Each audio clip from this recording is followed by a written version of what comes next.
Okay, so that was a wild little trip around the store here. Jumping and bouncing in on Chuck like that. I wonder how long it's going to take for him to be under the needle, if you would say. What? Where you been? It was a pretty scary scene there, dude. Yeah, it was scary. I was trying to relax, and you guys are busting down the door with a camera. But in the store? In your office? I had the blinds closed. You must have needed that really bad. Yeah, you used the key to get in. You must have I had needed a lock. You needed something. Yeah, well, what happened to my wing end plates? I think anybody would need. Oh, that's right. Let's Well, let's go see what's going on with that thing. Want to? Sure. That's sure you don't want an IV yourself. I might. Depends on what the ID is for.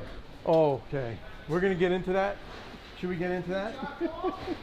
Okay, so this is, then tell us about the car. Like, you just got this car? Just got it. We wanted to go through it. We did have a check engine. I did have a check engine light, like right after, or actually while we were doing like the pre-inspection on it, and we found that the intake box had a missing. There was a bolt that was like retained. There was a clip that was supposed to hold the flap in, and it was missing. The leak in the intake. There's nothing's working the way it's supposed to. But it seems like the prior owner, to a certain degree, was kind of just dealing with it, right? Yeah. It wasn't the easiest thing. We had to drop the. We actually had to lower the engine down to get in there and get it out. Honestly, like after taking it all apart, put it back together, these things actually are. It's pretty easy to work on, to be honest. Yeah. And with Matt, you all know Matt. Easy to work on if you're doing end plates, though. Well, we'll get to the end plates in a second. But Matt, unbelievable technician. He can pretty much take apart anything. To watch the GT3, the RS get taken apart in the quality that this is gave me a little bit of anxiety, to be honest with you. I had to walk away. Not hard to do, but we were digging in pretty good. That gives you anxiety. What about Mr. Curb Jumper at the track with this thing? Oh, no, yeah, no. The way that Jim's going to need some of those IVs. Exactly. He's going to have to recover from... Wait, Chuck, you did what? Like the front splitter ripped off? Well, I was trying to get 212. Well, when you're trying to beat the professional driver who's delivered, what, a 216, 215 in this thing? 216? 218. 218. The gauntlet has been dropped at 218. I'll beat it. So what else does this have? Has the Dundon long tube headers on it. It's got the loud muffler. We did find when we were going through my pre-inspection on it, we found that there was a little bit of rattle from the cats. I want to do a shout out to Dundon because they kind of operate they do operate their business like us.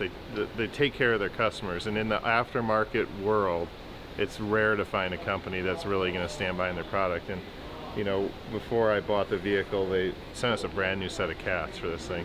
And it was just a rattle. It's not like they're plugged or anything like that, but they really did a good job standing behind their product, as we like to stand behind our product. It's nice to have others in the industry, and and we're going to continue to do business with Dundon because of that. So it's a little plug to them. But we have the intake, right? Plenum, throttle body, and is there a suspension module or something? Yeah, so there's the controller for, like, we call it the Magna-Ride. That was replaced on this, so we have that. Has the roll cage in it with 5-point harnesses. We put the Dundon dive planes up here. I think the carbon fiber that they sent us, the carbon fiber match is awesome. Because this whole car is DB carbon, so every piece that was replaced with DB carbon, which is like OEM overlay. Dive planes definitely match it really nice. Which leads us into the reason I was doing the end plates. I was putting some carbon fiber end plates that would hopefully give us a little bit more downforce in the rear to match the front. Wait. Let me, keep on going. I'm going to get the carbon fiber down plates. Yeah, they're nice. So, when we were we thought about, hey, we got a little bit extra downforce in the front, so let's improve we're thinking about improving the rear wing and doing some things with that, but we started with the side plates. And so we ordered these carbon fiber side plates. What happened here, Chuck? Yeah, that's why I needed to have a Zen mode in my... So there's a little nut in here. So let's go back over here. So when you put this on, there's like these clips, it snaps in, and then there's these retainers, so there's a nut in there. So what happens when we're tightening this, there wasn't enough a bond in there. So when we started so as soon as you tighten it, it broke, like it literally broke loose. So then it just spun in there. There's no way to unscrew it when it's screwed in. So we had to drill it out, which you can cue to now, showing us drilling out.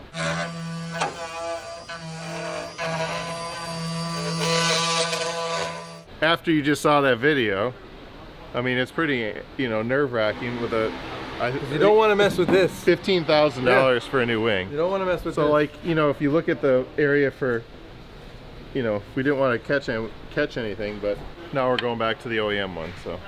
Yeah.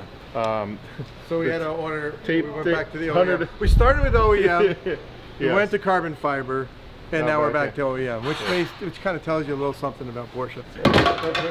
Let's see if I can get. Oh, 2 for 2. Yeah, 2 for 2. But yeah, so we'll get the factory end plates on. Yeah. We put downforce, and for some reason, you decided to do donuts in the parking lot, and you Yes. said, okay, let's. We were drifting it pretty nice, by the way. But I don't have enough downforce in the back, so I'm gonna have to do something with my end plates. Yeah, that exactly. kind of led us down this path of end Exactly. plates. After the donuts, when I had, and again, part of the donuts was just I got to a certain point of recovering my back surgery. I finally could drive my car Have some again. fun. Yeah. We took the intake out, which we can cube to now. Here, dump it on the ground. How about the other side? It goes all the way through. Oh no. So all those rocks that came out of the thing, people thought that we threw all those rocks in or we tried to create something. We literally poured it on the ground, and they said it was fake. When you say rocks, Like- you've seen the see- video. yeah. It's more than just a few rocks. Yeah. They were embedded into the filter. And the amount of people saying I went off track. Like Yeah. if you drive in Wisconsin roads, you see. They're B roads Right. at best. But anyway, so we got the clean intakes now. We got the intake sealed up. We got the new cats. We're also going to see how much this car gains on race gas versus 93 octane. No, but on the rock piece, going back, the rocks on the B roads here in Wisconsin, which are awful, and then they tend to resurface them every year with the little gravel that they pack down on the tar, which is an absolute cringe moment. But clearly they are flying up through the vent. This goes into the air intake, goes through here, gets sucked in, and as you can see, those rocks are absolutely insane in the intake. So We did rip all the PPF off of this car too, because honestly the PPF was pretty beat up from those rocks and all the time of driving and stuff. But we'll look forward to seeing you on the track here, Chuck, with this thing. Trying to beat the pro driver at Road America. I'm sure you're gonna give it a really good run at it. So look forward to that. Hopefully all you look forward to that too. Thanks for watching.